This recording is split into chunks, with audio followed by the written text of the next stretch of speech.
Ni maisha kamili. Tutakufungulia Biblia. Hiyo ni maisha. Karibu sana ndugu mtazamaji. Jana kuna somo zuri ambalo nasema siri ya kufunguliwa. Yep. Kristo kwa upatanisho.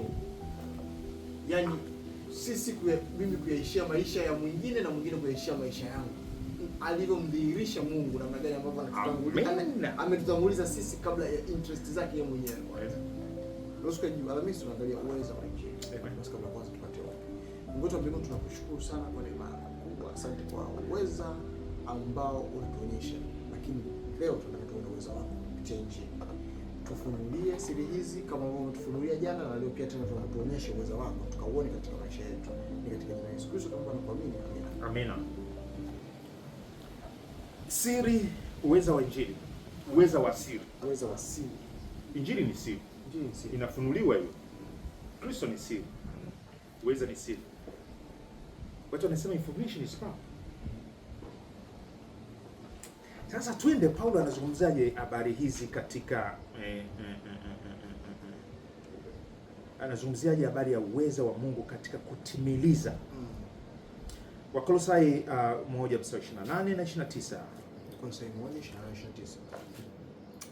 Ambaye sisi tunamhubiri habari zake tukimuonya kila mtu na kumfundisha kila mtu katika hekima yote, tupate kumleta kila mtu mtimilifu katika Kristo. Nami najitaabisha kwa neno hilo nikijitahidi kwa kadri ya kutenda kazi kwake atendaye kazi ndani yangu. Amina. Haya, tunazungumzia habari ya siri, na ndio hiyo Kristo Yesu.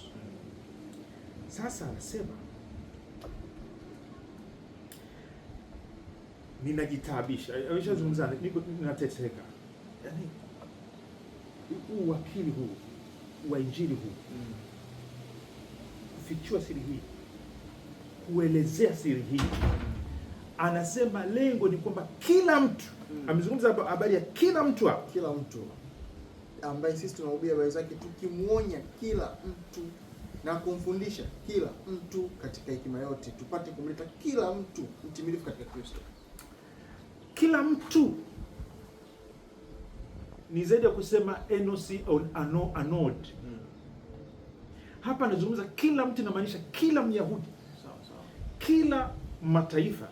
Ndio vitu amekutoka kuongelea hapo nyuma hapo. Kila mwanaume, kila mwanamke. Nikwambie, uadui upo katika utofauti. Uadui unapita kwenye utofauti katika jinsia, katika madaraja, katika haya ndio vitu vinavyoleta uadui hivi. Sasa nataka Paulo anasema nafichua siri hii, nataka kila mtu, kila boss, kila mwanaume, kila mwanamke, kila Myahudi, kila privilege and underprivileged, yani walionavyo na sivyo navyo, kila mtu achukue nafasi yake katika Kristo Yesu. Tukimuonya, kwa lugha nyingine tukifundisha. Kristo, katika Kristo hatuendi hivi. Wewe mbona unakuwa kimbelembele? Sikiliza na wenzako. Nao wana michango.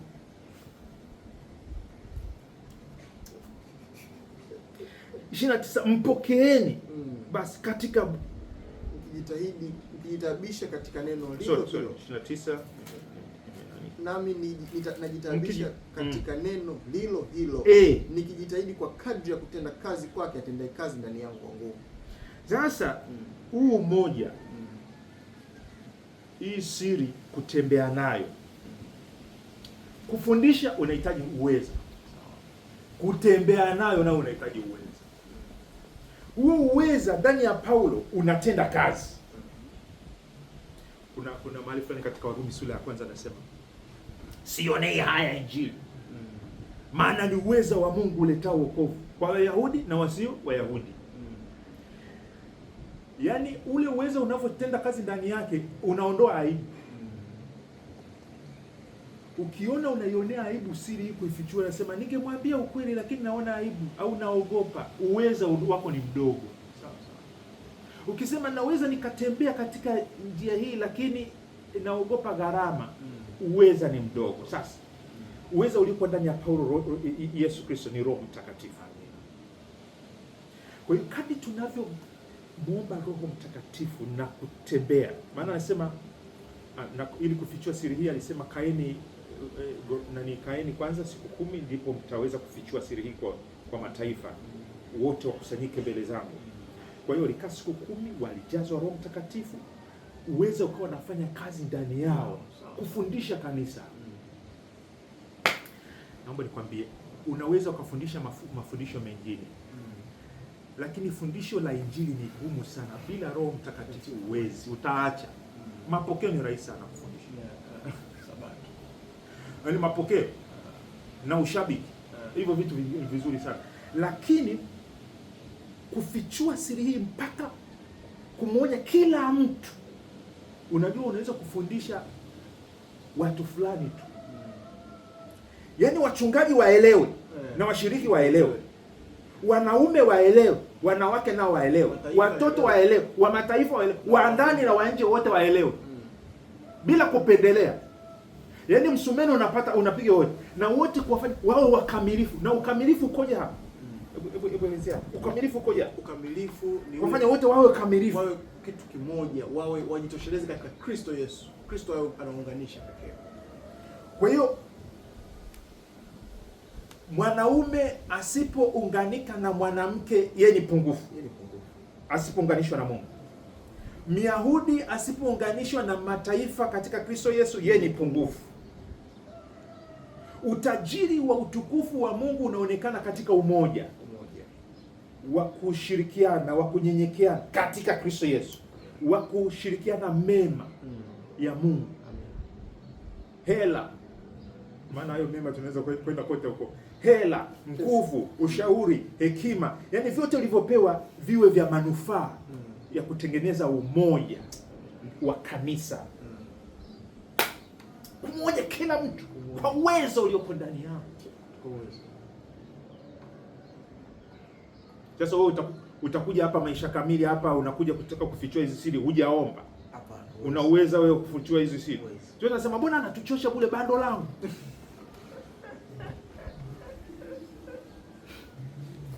Unakuwa una nguvu kabisa. Lakini siku nani hapa? Unakuta unatumia nguvu kubwa hata kuelezea kitu ambacho hata bado unaona hata wewe mwenyewe bado zinaisha tu, hajikutoshelezi. Lakini kama una Roho wa Mungu ndani yako, kama umeungamanishwa na umoja wa Yesu Kristo katika neno na wewe pia Roho wako atakuelezea. Lakini pia mimi ninachosema, unaweza kujazwa na Roho wa Mungu, Roho Mtakatifu kama Paulo hapo, uweza unafanya kazi ndani yake. Lakini wasikilizaji wanamsikiliza pale na anasema awekwe ndani. Sawa. Hatutaki kumsikia mtu huyu kwa ajili ya utimilizo. Kwa lugha nyingine hawajafichuliwa hiyo siri. Sawa. Na ndio anatimiliza mateso ya Kristo kwa njia hiyo. Kwa hiyo tunahitaji kuombea pia wasikilizaji kwamba Mungu fungua macho ya mioyo yao, kama Paulo ombi lake lilivyo kwa Efeso sura ya 1. Fungua macho ya mioyo wapate kufunguliwa siri hii.